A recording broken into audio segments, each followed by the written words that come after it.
Hey everybody, it's Rob from Flailthroughs. This is Gundam Battle Operation 2, and this is not a live commentary round with the Gelgoog Kyanos, because I tried that for about an hour and could not get anything I liked, so... This is as close as I've gotten, with a little bit more time just playing without trying to talk at the same time. It's been a very long day, and at one point I picked sleep over food, and both probably was the correct answer, so... I'm gonna get this rendering out so I can go eat. And, yeah, Gelgoog Vertex Kyanos is the second Gelgoog Vertex unit, the first being called at the moment just the standard Gelgoog Vertex, but it's actually the Vertex Testarossa, Johnny Bryden's unit. Unless they decide to make that, like the prototype Vertex and the Testarossa, a separate thing, but I don't see why they would. But this is the first general with quick turn, I believe, and it's mostly in terms of weaponry Regelgu. It's got the Regelgu's beam rifle as its default weapon, though it can also use a Dryson bazooka in its place. So that means it has the grenade launcher on that rifle. It also has the wrist grenade launcher the Regelgu has, which readies up slowly but fires very fast. Very useful. Yeah, that's it readying up slowly there. I should have used the grenade launcher on the rifle instead. But yeah, as you can see from melee, it also has the Gyan Eos's beam bayonet and the beam gun attached to that as a sub-weapon. So yeah, it's got a lot of good weapons, and it's just one of those things of figuring out which one suits the moment is the part that sometimes throws me. That is a Rizel, managed to hit it with a spot beam, and time to pull back. I don't use the quick turn at all in this round, just because I frequently don't use quick turn. I should probably try and work it into my melee patterns a little bit, but I'm a little iffy on that. It's something that will take practice for if I decide to do it. To be honest, I think quick turn has been a lot more effective on the Hazel 2 and the Nero Trainer, both of which also have a heavy attack to go with it. Tried to hit with the rifle grenade, didn't quite manage that. That is a Gelgoog Vertex Kyanos using the something similar to the Raiden colors. I'm about to stick my nose way too far out to try and get that, and as you'll see, everybody on the enemy team had a line on me, and I died, because that's what happens. But, yeah, this is... okay, yeah, Jesta Cannon got me. That's a good mobile suit as well. I managed to pull that, and I'm really happy about it, so... But, yeah, like I said, I like this thing. I'm just having trouble adapting to it. I may try it with the Dryson bazooka, just for the change, but... Gonna throw out some support fire right about there, and hop in my mobile suit as soon as I can. Unfortunately, the rest of the team is dead, so I'm just gonna kind of probably just run away or stay towards the back. Just try not to engage unless I can isolate an enemy, which maybe?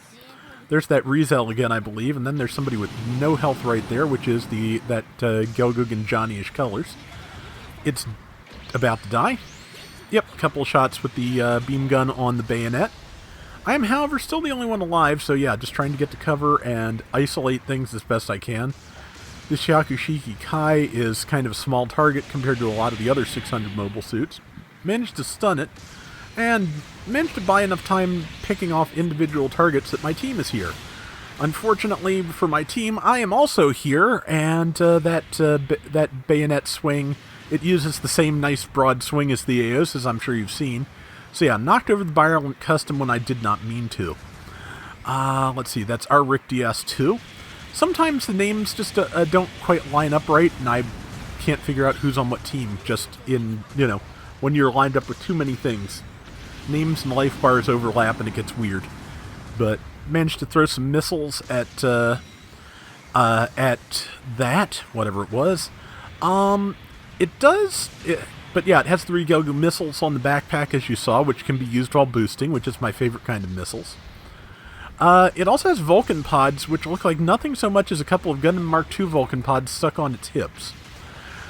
You cannot use those while you're boosting. You can use them while moving, but not while boosting. So, missed with that downswing. My counterpart missed with their downswing. But yeah, so...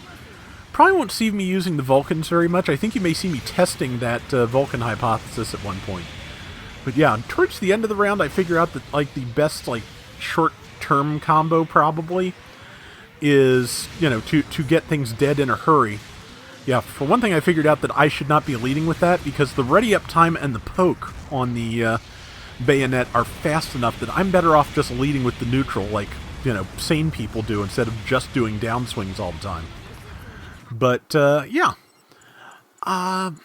But yeah, the best combo I've found so far with the beam rifle is beam rifle into rifle grenade into melee. That's the best for close-up work that I've found. The other weapons, the beam guns, the Vulcans, the wrist grenade, all have, different applications. You could probably, and I need to try this, wrist grenade into beam rifle into rifle grenade. That would probably work. Have to give it a shot. Again, that's almost all stuff that the Regelgu already has, so there are probably already people watching this who don't have this Vertex that can tell me whether or not that works. Someone said bunch up, and instead of, playing last stand like I very frequently do when I'm in a situation like this, I got in the alleys and hid. Because, yeah, like, I was kind of hoping to survive, because, as you can see, we're starting to trail here by a bit, and not dying would be very helpful to turning that around. So, that's what I'm working on. That is the hope. And managed to stun that, yeah. Beam gun into rifle grenade into poke, that worked. And I could have probably landed the downswing too if I had been ready. But there's that. Yeah, I did it again, and I should know better. I do not know better, and that will probably mean I die. Rifle, poke, yeah. I would have gotten that if not for those meddling kids up in the air. But they are up in the air and they're meddling pretty hard, so that's a problem. Let's see. So, now... let's see. Just got a new phone today. After the escapades with having no power, I realized it is time I did a smartphone just so I could have done some kind of video and uploaded it to keep you guys apprised of what was going on and, just keep my posting streak going in, the absence of, home internet. So, yeah, I got something fairly basic because... didn't want to spend a lot. Hit something with support fire. But it keeps sort of coming to life in front of me. I think I need to turn off some voice commands that it turned it on for itself by default. Because I do not want them, because I really don't want it to just randomly decide to do that. So we'll see what I have to do to fix that. And I am, of course, racking my brains trying to get the other Vertex without risking my life too badly. And I did it, but unfortunately that was not enough to get us the round, so... But so far, like I said, this is the best Vertex round I've gotten, so hey, it's a start. And yeah, I do like this. I'm gonna have to do some serious training with it to get anything good done, but 5 and 3 and 73,000 damage, so I'll take it. It's a start. That is going to do it for today's Gundam Battle Operation 2. We'll be back soon with more. Till next time, everybody take care and have fun. Later!